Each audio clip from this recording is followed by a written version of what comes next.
What if it was possible to have local, fresh groceries delivered right to your door?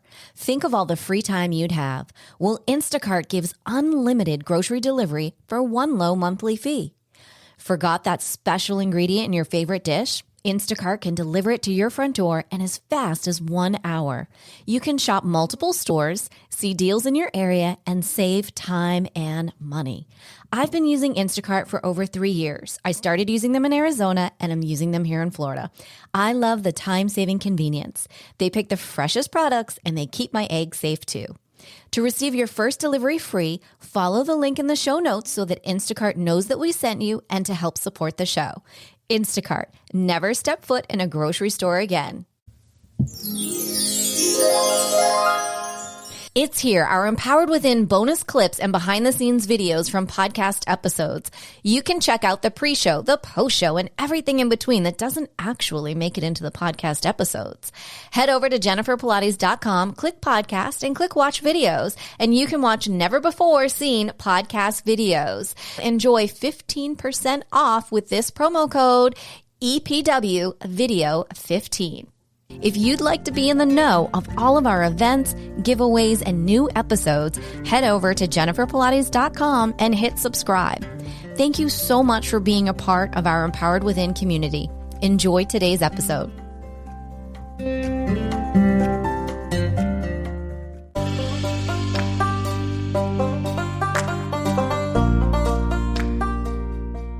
Welcome to Empowered Within, a soul-quenching, transformational podcast that will set your soul on fire through candid and inspiring conversations. Leading experts, celebrities, healers, and I share our journeys of how we've overcome challenges to living an empowered life from within. I'm your host, Jennifer Pilates. Welcome to another episode of Empowered Within.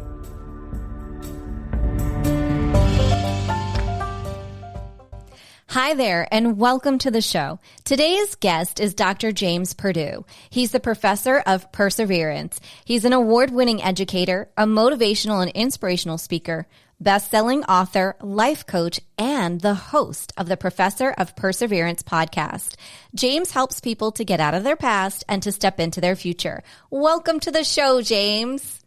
Hey, thank you for having me on here, Jennifer. I love the opening with your music. Kind of reminds me of some of the old Nashville, Tennessee music. Doesn't it? I always tell people, so growing up, I grew up in New England, but I always claimed to be a Southern belle because I was born in Baltimore. And I said, if you look closely, it's below the Mason-Dixon line. So I have a real Southern belle in me, Mr. James. Yeah, I like that opening. There was a good little jingle with it. Thank you. I appreciate it. Everyone, I am honored to have James with us. He is becoming a very good friend. We are podcast familia. I had the honor of being on his podcast, and now I'm so honored to have him here today to share his inspirations and his incredible story with us. So with that, James, will you share how it all started for you? Because one day you woke up and, as they say, life can change in the blink of an eye. You were playing football, and the next thing you know, you're waking up and you're a quadriplegic. How did that affect you? And it was like for 2 weeks, whatever people want to believe, God, Mother Nature, universe, it was like it was giving me a signal for 2 weeks that I need to slow down and enjoy life, though things smell the roses. And I was one of them who wanted to be a professional athlete. I went through high school and I was our most valuable player. Still, even today, I'm the only one person that got that award twice, my junior and senior year, and got a scholarship to go play baseball. And so for 2 weeks, it was like I was begging for something to make me slow down, whatever it was. And it was like 2 weeks before, we was riding around in a Jeep, and again, growing up, I used to think I was invincible. Nothing was going to stop me. I was going to get what I wanted because it was me. And here we're riding around in a Jeep, we're four-wheeling. And that night I had one or too many, probably, we'll say, Coca-Colas to drink that night. And so I had some liquid courage. So I wanted to stand on top of the roll bar as we're four-wheeling. I'm invincible. Nothing's going to happen to me. Both knees up there, my hands up there. I got 1 foot up. I'm ready to go up, try to stand. We hit a hole as we're four-wheeling. All of a sudden, the Jeep hits hard. I go flying over the front of the Jeep. I hit my arm on the top of the windshield, land on the hood, and then on the ground. The Jeep stops about a foot and a half before running me over. I get home that night. I'm cleaning up this wound from where my arm got cut going over the hit the windshield. And my mom says, if you don't stop doing the things you're doing, I'll be taking care of you the rest of your life. Mom, you worry too much. I said, you worry too much. I got this baseball career going. I'm going to be taking care of you the rest of your life. All right. And so that was about 2 weeks before. About a week before, a bunch of us in the neighborhood, we're playing softball. And my younger brother, he's 7 years younger than me. He got mad about something. I don't know what it was. He got mad. He attacked me. And I remember pushing him on the ground and said, the only way you'd be able to beat me up is if I'm in a wheelchair or laying in bed and can't defend myself. And so that's a week before. 3-4 days before. Say, when I first went to college, I went for 3 reasons, Jennifer.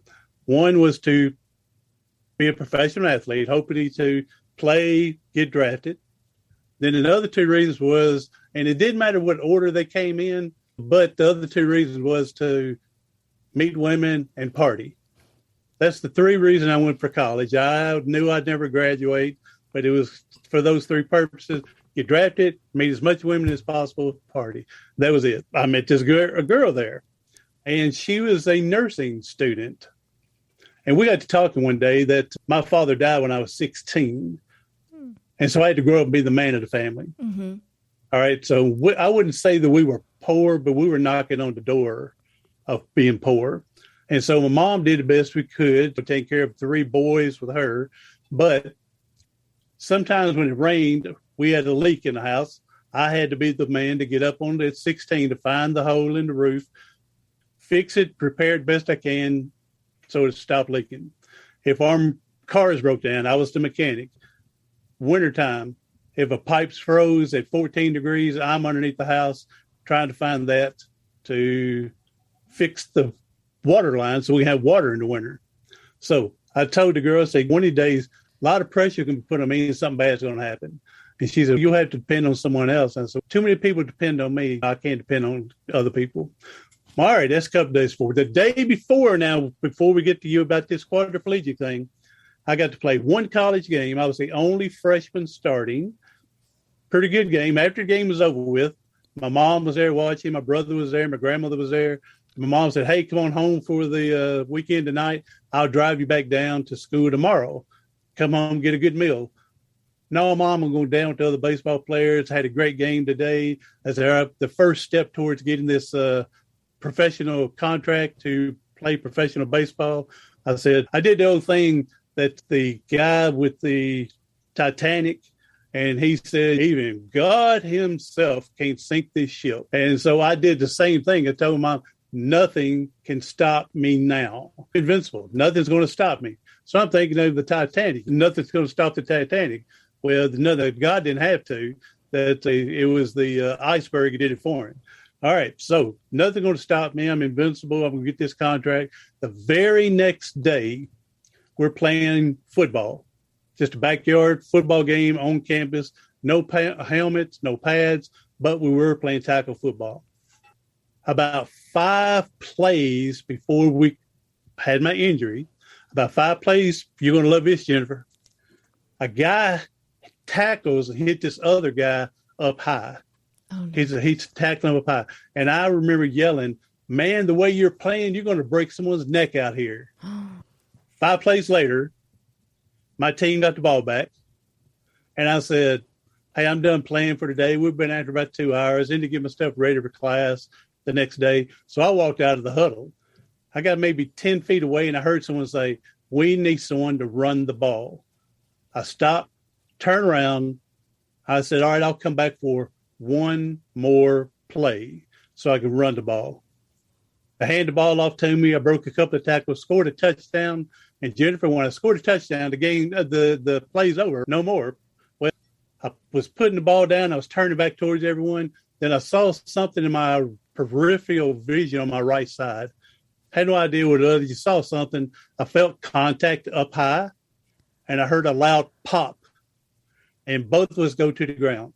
So the play was over when they scored a touchdown, but this one guy, the 5 plays there earlier, I said, the way you're playing, you're going to break someone's neck. He continued making the play when it was over with after I scored a touchdown. And that day, only one of us come to our feet. And Jennifer, I'll give you a hint. I was not one of the that came up. Oh. I was paralyzed instantly.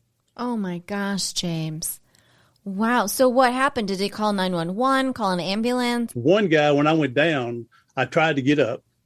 All right, because I was going to beat this guy up. I was invincible. When I heard that pop, I thought my collarbone on my right side got broken. I didn't know it was my vertebrae. And so I tried to get up. When I lift my head, nothing followed. My head come off the ground, nothing followed. Shoulders didn't come up. My arms didn't come up. My legs didn't come up. I put my head down, tried again. And then, of course, I was saying 3's a charm. Right. I took a deep breath and tried the 3rd time. And then I knew instantly then this was serious. And so I couldn't get up. So one guy, he was at school there. Of course, I don't know, back in 1983, I don't know if it's called paramedics or EMTS or whatever they were called then. He was going to school to be a paramedic or EMTS, whatever they are. And so all of a sudden I hear him barking, yelling, "Hey, run to my room, give me my blanket and get my stethoscope and my blood pressure kit and bring me pencil and pad." And he's trying to take all this stuff. That way, when the ambulance does get there, he has vital signs to give to them and tell them. He's taking notes. You can't move your arms and legs. You can't feel. You can't. And taking my blood pressure, keep me calm, not to go into shock. And yeah, he was awesome. I didn't get his name. I wish I'd got to meet him again. And yeah, so yeah, they called the ambulance and took me to the hospital. And I knew I was paralyzed. Of course, it's obvious when you can't move, you know it. But it made me think about this man that I met named JT. When I was 12, 13, 14 years old, I used to go visit my grandfather in a nursing home. And one day I went to go visit. And all of a sudden, about 2 rooms before I got to my grandfather, I'm walking past, and all of a sudden this guy hollers, "Hey, buddy, come here." So I go into the room, and there's this guy, mid-30s, and he's curled up in bed like this, and he's paralyzed. I didn't know it until he says, "Hey, could you hold that glass so I can get some water?" And so I held the water and a straw for him, and then I found out later he'd been paralyzed in a car accident. So I'm thinking of JT, thinking he's in a nursing home because he's paralyzed. And I'm thinking I'm going to be in a nursing home at the age of 19 in a nursing home is what I'm thinking then. So I'm in the hospital. For some reason, while they're taking x-rays and stuff, they wouldn't tell me anything. And they're doing the old prick test. Can you feel sharp or dull and everything? But they don't tell me anything. So in the small county we were in, the hospital, they were sending me back to Nashville 2 hours away. So I'm waiting to go there. But wouldn't you know it, the girl nursing student that I met walks by me, and I said, "Hey," and I forgot her name now. And she said, "What are you doing here?" I said, "I'm paralyzed. My neck's broken." And I guess she didn't believe me. She said, "What?" And I said, "Yeah, I can't move or anything." I said, I was playing football and I got hit. And then she picked up the paperwork that was on my bed. And she didn't say much other than, "Well, yeah, they're sending you to Nashville and up to St. Thomas Hospital." And she didn't say anything about what anything said. And she just says, "I'll pray for the best for you." And that was about it. Never saw her again either. Wow. So how did your life transform at that point? Even though you're still in that state of shock, what happens when you get to Nashville, and how do the dynamics change with you and your family at that point? Riding in the ambulance up there, and I'm thinking about wanting to have this professional career. I wanted to give my mom a house that won't leak, get the family, brothers and everybody, all of us, new cars, so I won't have to get mechanics every time we turn around. And even my mom, of course, I told you, my dad died when I was 16. And so I wanted to get you, back then you used to get what's called a mail order bride. I was going to give my mom a mail order groom. So I was just, so we're driving back to Nashville in the ambulance, and I'm thinking of this stuff I want to do that I won't be able to do now. And then I'm thinking, being in a nursing home at 19 years old, the JT, and I didn't know anybody else paralyzed in my life. And so I'm thinking JT and I would be in this nursing home. And so we get into Nashville, at least then they're more open.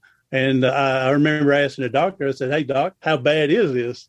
And because me being invincible, even though when he said it's bad enough, you'll never walk again, possibly not be able to move from your neck down. And I'm thinking, that's pretty bad. And but even when he said that, because of having this invincibility attitude, I figured my baseball career was over with. I figured that out. But I always at that very beginning thought I would be walking, though. Maybe walking with a limp, walking slow. But I always thought because me being invincible, I'd be up walking. I was wrong about that one too, huh? I was in the hospital for 3 months and left. As soon as I left there, went to a rehab in Birmingham. Left Nashville and they sent me all the way to Birmingham for rehab for 1 month. And I didn't like it there. One, my attitude stunk. Okay. And I wanted physical therapy because at that point I got hurt on September 11th. I tell people I had 911 before the country did. Mine was 1983. The country was 2001. But September 11th I got hurt. Halloween night started moving muscles in my leg. I was excited. I called a nurse and said, "Can't you feel this?" At first he thought it was a muscle spasm. I said, "No, listen to this. Watch, I'm not moving." I said, "Now I'm going to move it." Then I'd make the muscle move. Mm-hmm. I said, "Hey, it's going to move again. Now it's again. Now I'm not." And I was telling him this, but I'm getting excited. So when I heard I was going to Birmingham to his rehab, I thought, man, here we'll get my chance to start walking again. Okay. And I understand it now, but I didn't understand it then, that they try to teach you in physical therapy and stuff how to live in the wheelchair. Right. How to redress yourself, because the odds are walking is very small. Mm-hmm. And don't get me wrong, some people have come back and walked, okay? But the odds of it happening is very minuscule.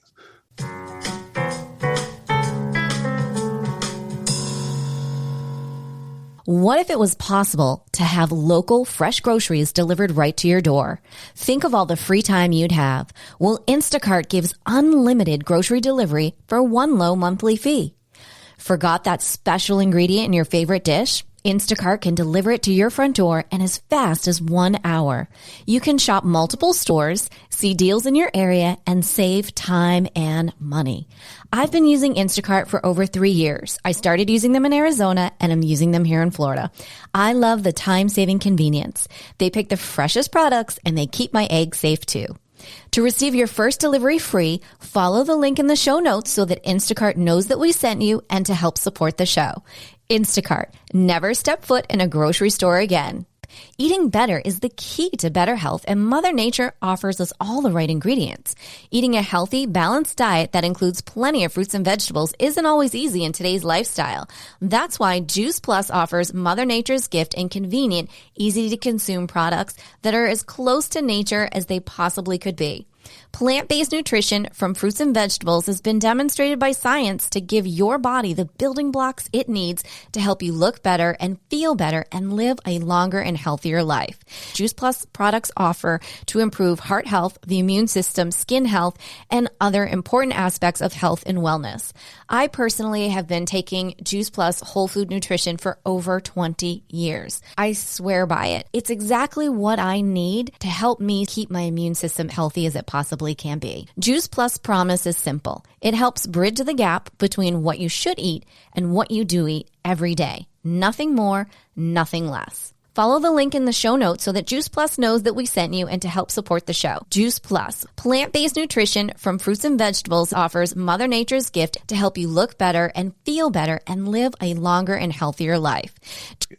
And so I didn't like trying to eat with a fork that's strapped on my hand instead of me picking it up, and then trying to teach me to dress and how to transfer in and out of a chair. I wanted, because I'm starting to move my muscles, that y'all should get these muscles stronger. That's your job.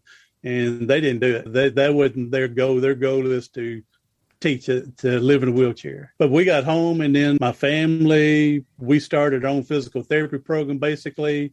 And within a year, I was able to stand on my own, and walk with a walker for 10 minutes. That is amazing. So fast forward to today, what is your day-to-day life now? Living in the wheelchair. Again, just try to live life best possible, try to encourage other people to speak, tell my story, help other people to continue on. Life is not as bad as we think it is, even when we're going through the darkness. Okay.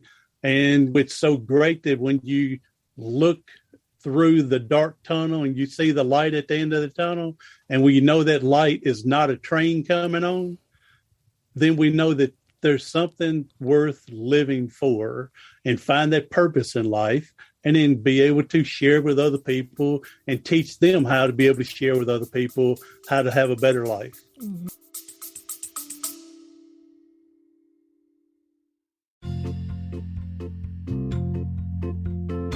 Are you ready to lose inches, increase strength, and tone your body from head to toe? Are you ready for a total body, mind, and spirit transformation? I am excited to announce that I am launching my exclusive 8-week Pilates Return to Life training program. This will give you an opportunity to have a total body, mind, and spirit transformation of health and wellness to a new lifestyle. Imagine in 7 days you will feel a difference, in 14 days you will see a difference, and in 8 weeks you will have your new Pilates body. So what do you say? Want to join me on the mat? Head over to jenniferpilates.com today. Space is limited. Use this special promo code EW and the word special, EW special, to receive $200 off while space is available. Head on over to jenniferpilates.com and I'll see you on the mat.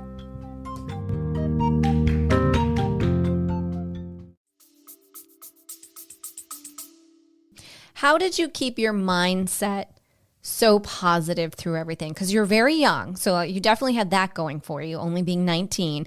But then, I mean, we fast forward, so you're not quite 19 anymore. Maybe you're 22, wink. How do you keep your mindset so positive?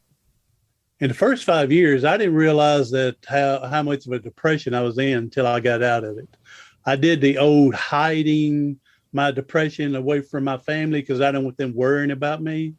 Again, because I was going to provide for them, and here they are doing everything for me. And so I would try to just put the old fake face on and smile. But when I went to bed, my mind's wandering. I'm just going on, what kind of life do I got here? What's going on? How am I going to be able to work and do anything? So all that, but I didn't realize how bad it was until I finally got out of it. I went to 18 different rehabs in 5 years looking for that place to walk again. 18 rehabs in 5. And every time I come back, I was more depressed and angry because it didn't happen. But again, I had to hide it from everybody else around me. That takes a lot emotionally as well from this. But what had happened when I finally went to that last rehab, it wasn't a lie then, but it ended up being a lie.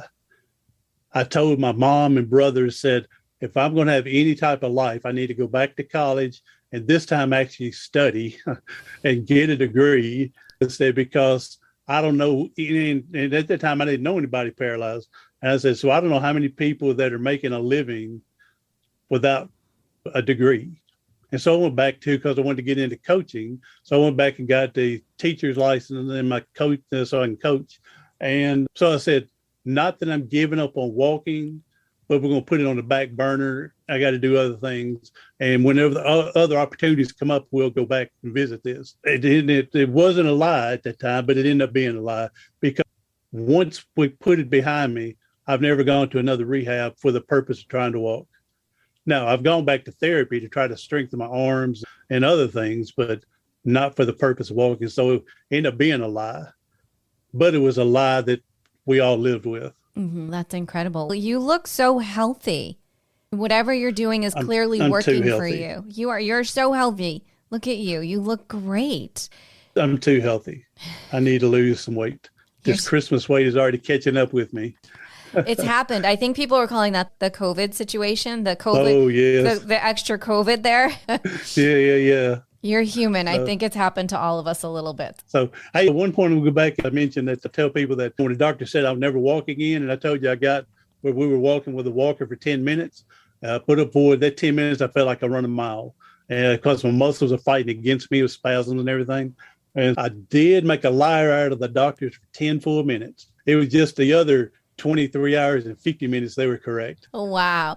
So tell me, James, so you went back to college. You're amazing. You become the professor of perseverance. How did that name come about? How did that process happen for you? Do you want me to still be honest about everything, or you want me to? I'll take your honesty. Even when life is going better than you would imagine being in a wheelchair, because I thought I'd be in a nursing home. While I was working on my doctorate degree, I'd been coaching a girls' basketball team at my school. You can see behind me here, we won a state championship one year. We were in our county championship game 12 out of 15 years. We didn't win them all, but we won probably half, lost half of the championship game, but at least we were there. I'm working on a doctoral degree and everything, and wouldn't that life come and kick me in the teeth again, and I attempted suicide 3 times in 3 days. Wanted to get out. That's how bad I wanted out. What had happened is right before school was starting one year, my shoes was underneath my dresser, and they'd been underneath there all summer. So the day I'm getting ready to go back to school to go teach and coach, put the shoes out, and I saw a spider web in the bottom of the inside the shoe, one of my shoes. So I took a rag and got the spider web out and didn't think of spraying anything, killing anything, because I didn't see anything moving. Sure enough, got bit by a brown recluse on the bottom of my foot. And by the time we knew what's going on, there was a sore blister about the size of a tennis ball. And so they had to cut all that dead tissue away. Then they told me, said, don't stand on your foot because you're going to break the new tissue growing. So now this standing I used to be able to do, after 6 months of not standing, I lost the strength to stand. So now I'm feeling like a burden to my family because they're having to help me get into bed. I could get out of bed. I just couldn't get into bed. And then I needed help dressing. Then I needed help getting in the shower. So now I'm feeling like a burden because of the way I used to do everything. I used to be able to stand, pivot, sit, stand, pivot, sit to transfer. Now I'm having to really transfer with help. So I'm feeling like a burden. This is going on for about a year now. My younger brother, he was what's called a functional alcoholic. He was the one I said earlier, 7 years younger than me and tried to attack me and everything. He was functional alcoholic. And one day we noticed he was jaundiced, wasn't looking good. And so we took him to the hospital to get looked and evaluated, kept him in the hospital for a week. And they told him that if he continued drinking the way he was, they gave him a 10% chance of living 5 years. Wow. He was not a mechanic. So he worked on our cars, everybody else's cars. So they told him when they were evaluating him that they found a hernia that he had developed and a bleeding ulcer in his stomach. And they said, being a mechanic, don't pick up anything heavy so you don't break your hernia or bust it or your ulcer.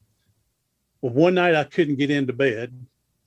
So I had to call him, and he came over and helped me in bed. That night he died. And I felt responsible for his death because what the hospital tell him, don't pick up anything heavy. And so he helped me in bed. He died that night. I felt responsible for his death. And now I feel like a burden and killed my brother. A few months later, again, I attempted suicide 3 times in 3 days to get out of here. Oh, James, I'm so sorry.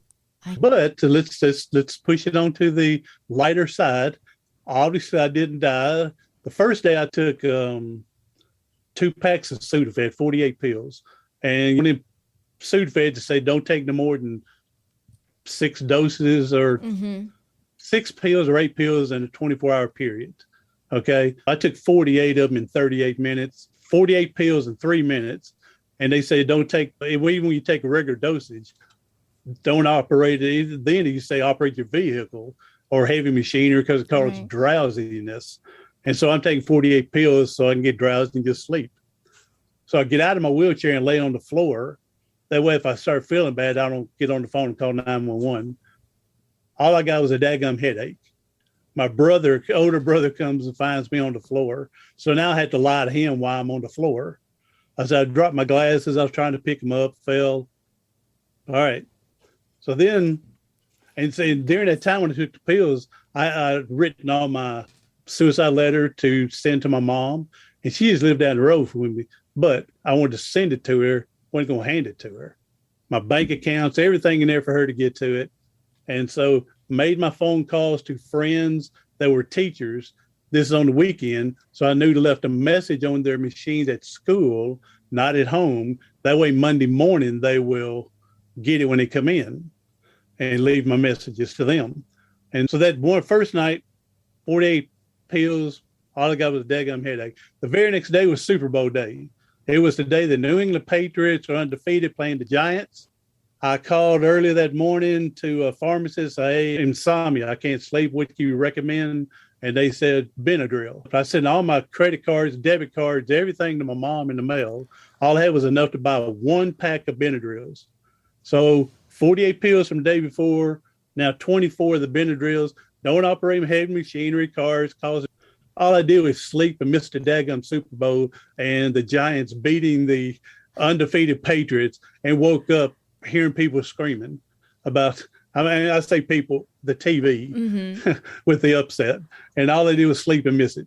Oh my gosh, James. So the very next morning now, this is Monday morning, now the teachers are getting to school and they're getting their messages that I left. Now they're calling my house at 5:30 and 6 in the morning, 6:30. What's going on, James? What are you doing here? The principal's calling because the teachers done called and told her. And I said, y'all just worrying too much. I just telling people thank you for them helping me, for me being there. And just think, I said, y'all are getting that out.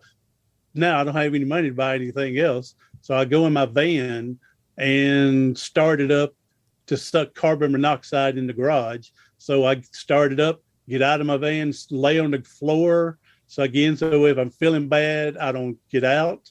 And so I'm sucking this carbon monoxide and everything. And then after about 2 hours, the van just turns off. I guess it's got a program if it didn't got enough oxygen to shut off. And so now I'm laying there thinking, oh, great. Now I'm going to have enough carbon monoxide. It's going to cause brain damage. And now I'm going to be more of a burden. That's what I'm thinking. Apparently, I finally pass out. Someone comes to visit me. They find me in there. They said I wasn't breathing. They said they didn't know 911. So they slapped me in the face and they called for an ambulance. And the ambulance gets over there and they work on me. And they told him, says, hey, if it had been about 10 more minutes, he'd have been dead. And so they put me in a hyperbaric chamber in the hospital for 4 hours where they're forcing the carbon monoxide out and the oxygen into my body. And then was in the hospital for 7 weeks. And Jennifer, do you know when you live through a suicide attempt, they make you see a psychiatrist? Well, I would hope so. They make you see. All right. So I had to see a psychologist for a year. And it was him that told me, he said, you know, God didn't take you for whatever reason. You still have a purpose. You still have something that he wants you to fulfill. He says, I think part of it is he left you here to tell your story, to tell how you got your neck broke, to tell what you did to get through where you're at. And it's to spread the message. And this guy here, he was also a speaker as well. He spoke professionally. And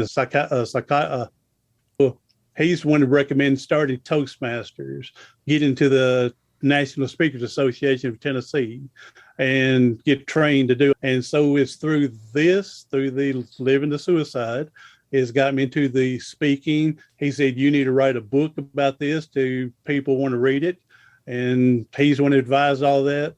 And then over years' time, the YouTube channel came and then the podcast has come. So that's amazing. Congratulations to you. That is quite a turnaround. You've been through so much, and clearly God was not letting you go.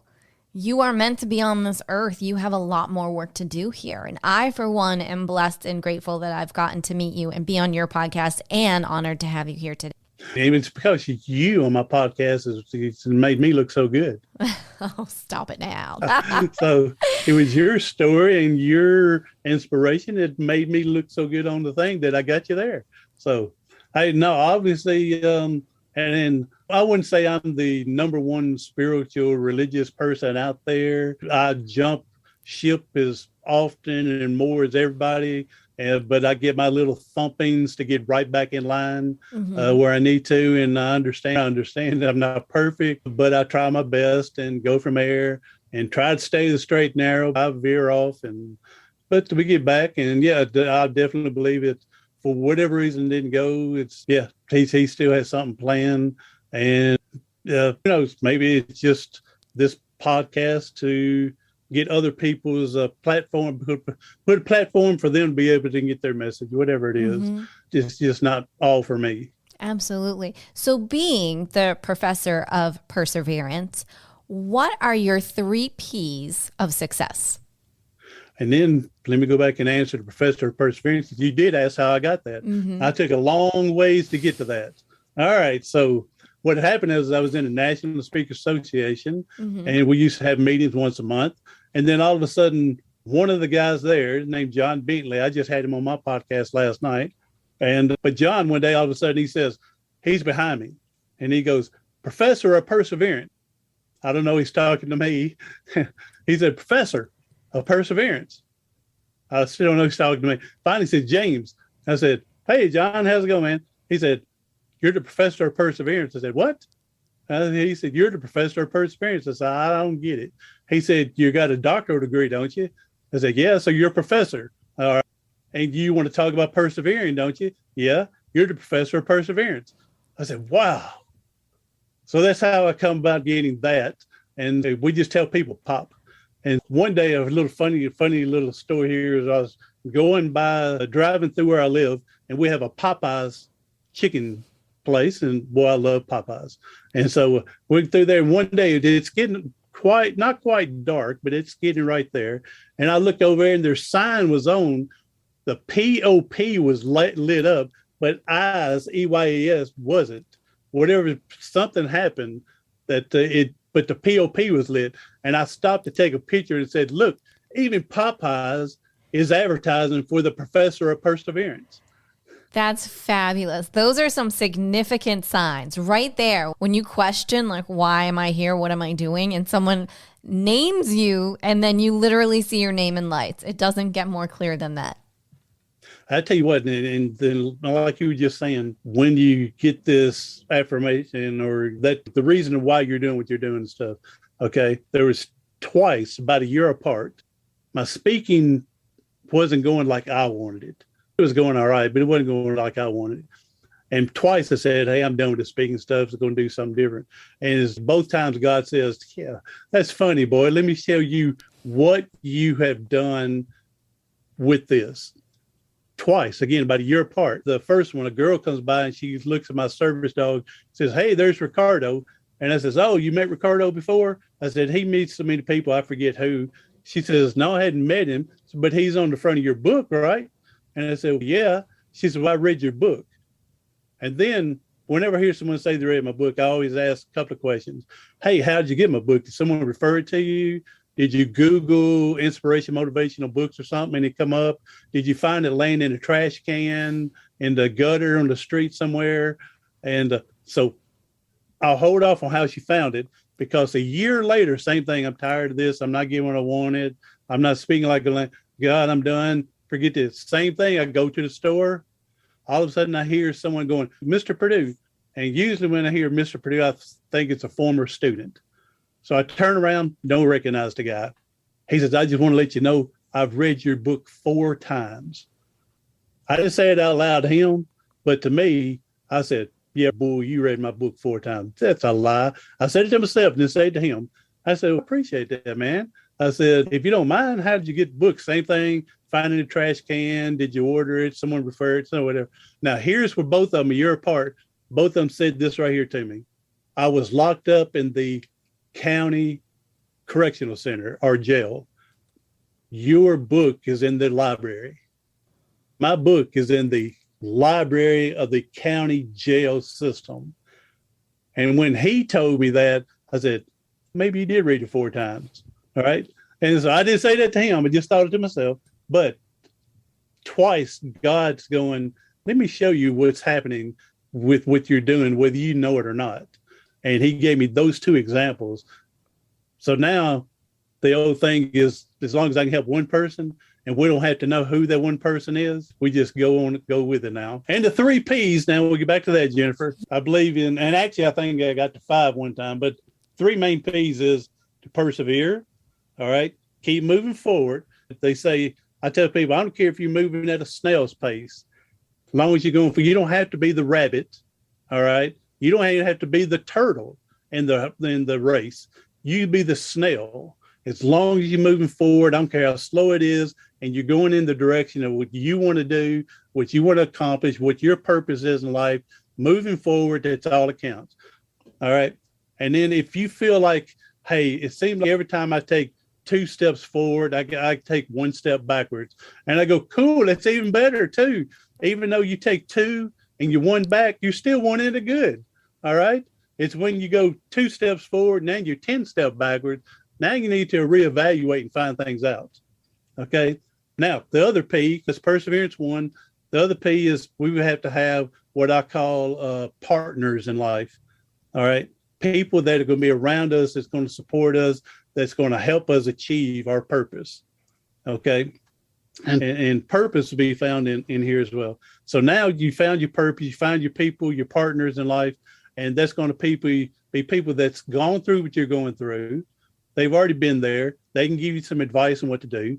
You find organizations, associations, other people, read magazines, read articles, read books, watch movies that has something to do with what you're doing, and then get on the old internet. The whole world is at the base of our fingertips now. There's plenty of information of what you need to find for this purpose and for people to help you, for this partners. Then once you help, they've helped you, you got to turn around and help someone else. You got to teach them everything. All right. And then the last thing I say, you got to be able to, I say, pray, whatever people else want to say, meditate, get off on your own, do your own thing, whatever it is. I'm not saying you have to be spiritual religious. That's up to you to do all that. But I'm saying for me, it's to pray and then go from there. Those are really great. I love those. Those you can use those in every day in life, personally, professionally. It's here, our Empowered Within bonus clips and behind-the-scenes videos from podcast episodes. You can check out the pre-show, the post-show, and everything in between that doesn't actually make it into the podcast episodes. Head over to jenniferpilates.com, click podcast, and click watch videos, and you can watch never-before-seen podcast videos. Enjoy 15% off with this promo code EPW Video 15. Well, and also we'll teach the ABCs. So I tell people it's easy to remember the ABCs. They're easy. Just think of Michael Jackson when he used to sing ABC. You go, ABC. It's the easiest. 1, 2, 3. I can't sing good enough like Michael Jackson, but if you ever notice in song, he never goes past C, does he? No. He don't go all the way to Z. It's ABC. Mm-hmm. So I tell people, here's where we need to accept our adversities. Whatever challenge is, whatever the problem is, whatever the situation is, whatever the difficulty, we need to accept that adversity. Because sooner we accept it, the sooner we can start healing and moving forward. I took 5 years to being depressed because I wanted to find that cure to walk. What would have happened if I took 3 years to be depressed and 2 years earlier start where I'm at? Who knows? Okay, but we could heal and move forward the quicker we can accept the adversity. And B, now let's begin the battle. And how do we do that? Same thing with partners. Find someone that's been through it. Find organizations to help you. Find other people that's going to teach you. Again, read magazines, articles, internet, blogs. Again, watch movies that's going to benefit you. And then again, last thing, now C is conquer the challenge.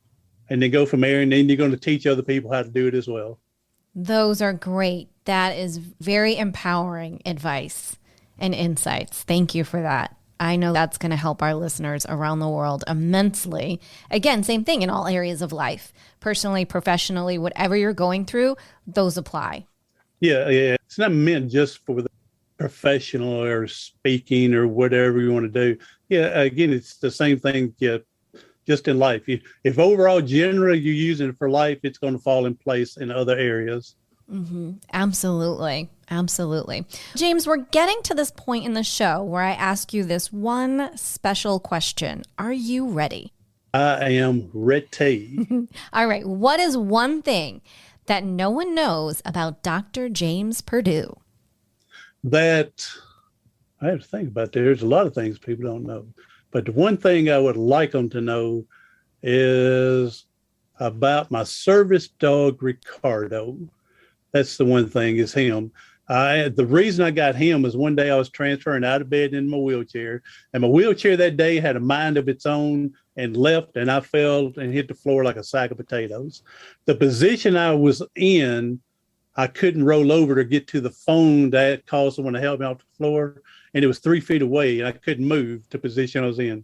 So I had to drag myself from my bedroom to the living room, which only took me 2.5 hours for me to get there, to get to the phone. All right. And it's after getting help. I was at school, had bruises and cuts from digging in the carpet to get there. And one teacher said, teacher assistant, she says, well, you ought to get one of them dogs to help you bring a phone to you. I said, we did fill out an application. It was 10 years ago, but I thought there's people worse shape than me needed it, and I didn't send it in. And she did the old Dr. Phil's, how's that working out for you? And so we ended up getting Ricardo. And one day I was transferring, I'm half on my chair, half off. I'm afraid I'm going to hit the floor now. And Ricardo, and I dropped my cell phone and went under my bed.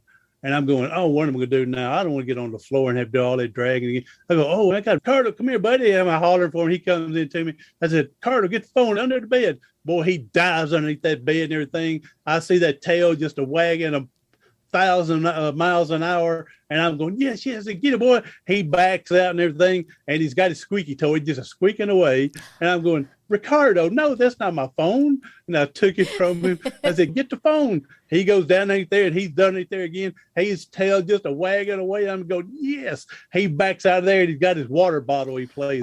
Ricardo, I didn't know you had all your stuff under my bed. Get the phone.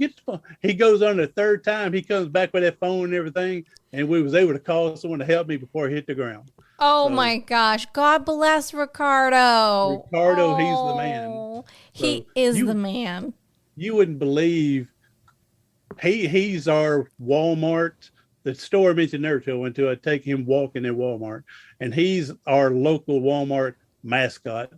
Everybody knows him. Everybody loves him. Yeah, he's the man, that's for sure. Oh, that's so great. Now, how long have you had Ricardo? He's 13 now. I've had it for 11 years. Wow. I got him when he was 2. Oh, That is so sweet. Oh, he you wouldn't believe, he has helped me. And because when I hit the floor that time, and it took me 2.5 hours, every time I was transferring then, I was dreading it. And I bet you one time, 12 times in a month, I'd be half on the chair and half off, and had to call before I hit the ground, call for paramedics to come help me. 12 times in 1 month, I bet you. When I got him, it was like the confidence came back, because I knew if I did fall, I wouldn't have to drag myself. He'd give me the phone.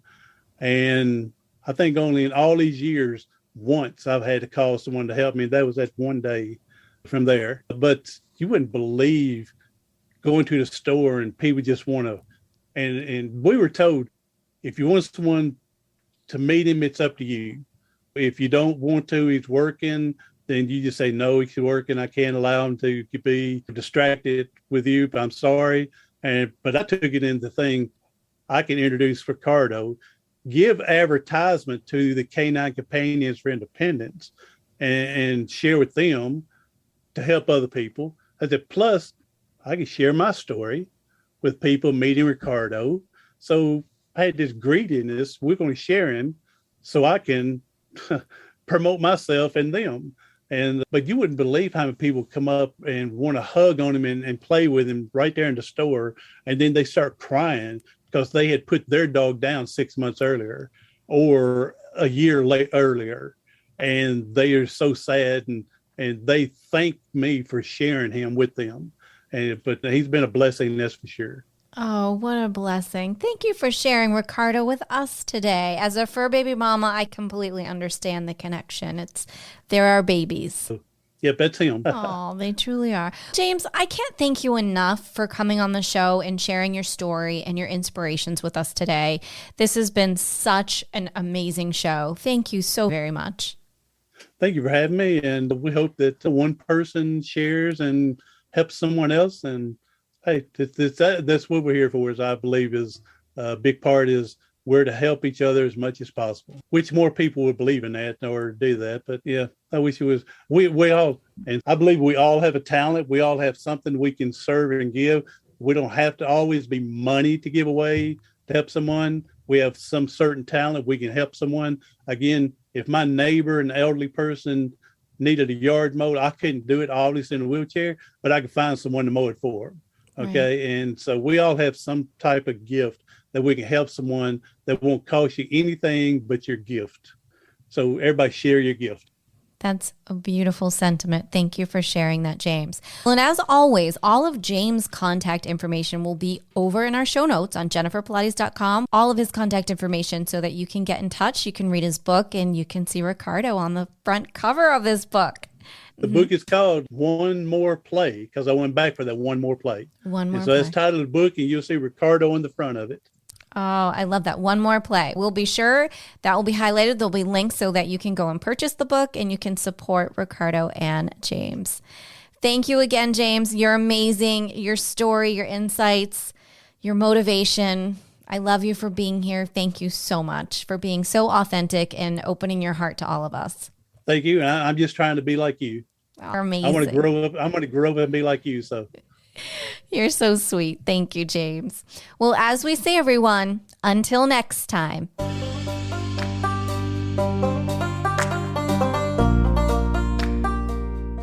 Thank you so much for tuning in to another episode. Please remember to rate, review, and subscribe to Empowered Within with Jennifer Pilates. Your feedback is important. It helps me to connect with you and gives me insight into who you are and what you're enjoying about the show.